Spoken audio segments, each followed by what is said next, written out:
Hey kids, I'm getting ready to try out Maybelline Vivid Matte Liquid in the color Electric Pink. This is maybe not necessarily the color I would have picked, but I got this one on sale for $3 at the Walmart Neighborhood Market, so we're going to try this one. And this trial is not going to be about doing amazing things with makeup. This trial is going to be very much about wearing it in real life. And if this initial part of the trial where I, put the makeup on goes decently, then I will do some video of how it held up throughout the day. Okay, this is very bright pink, and I'm putting it on now. I don't know if I'm holding this right so you can see it.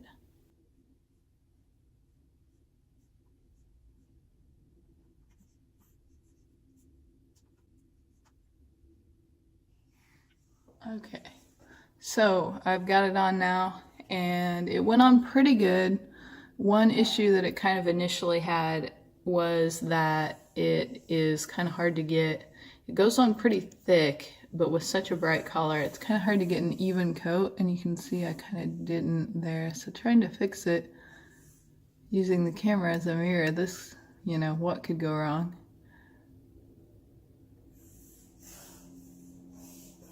I better use the real mirror.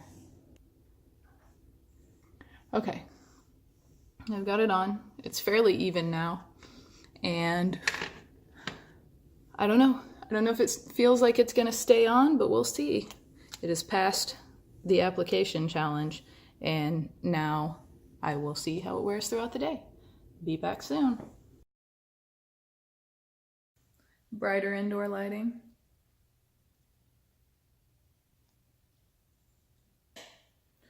Shadowy indoor lighting. Outdoor lighting.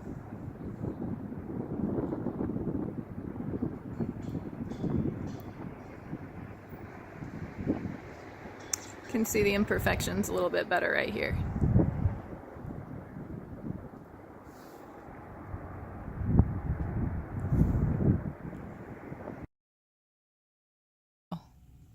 And I've been wearing it about 2 hours now. Haven't eaten anything yet though. It still feels pretty good on. It's a lot less drying and softer than like the NYX long wearing lipstick, but seems to be staying on pretty good. Not exactly matte though. This is not what I would call matte. This is more like what I would call satin. All right, the lipstick diary continues.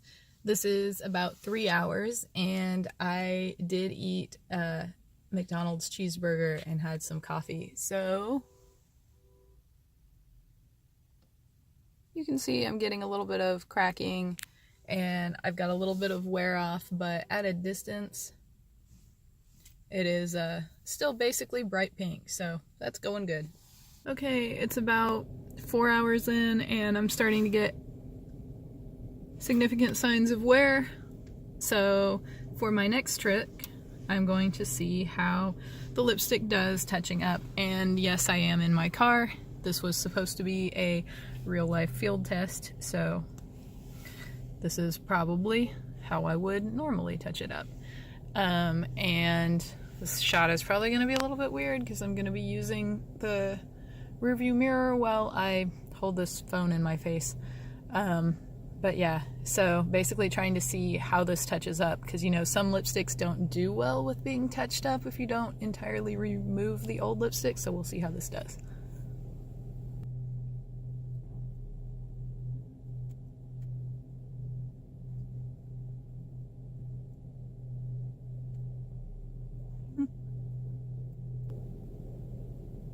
Okay, so it's definitely not as good as the original application, but it also could be a lot worse. I'd say this probably gets I think it's a B+ on reapplication actually.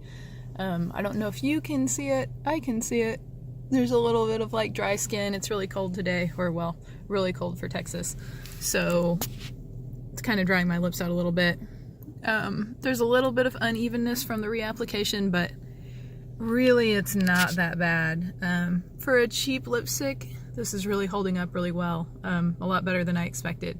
And especially for a got on clearance for $3. cheap lipstick.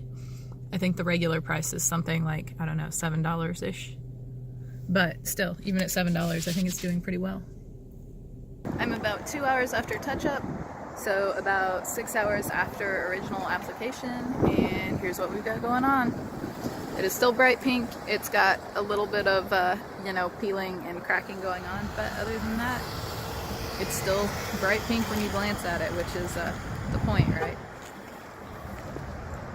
And this is the very end of the day, long after I stopped caring about my lipstick.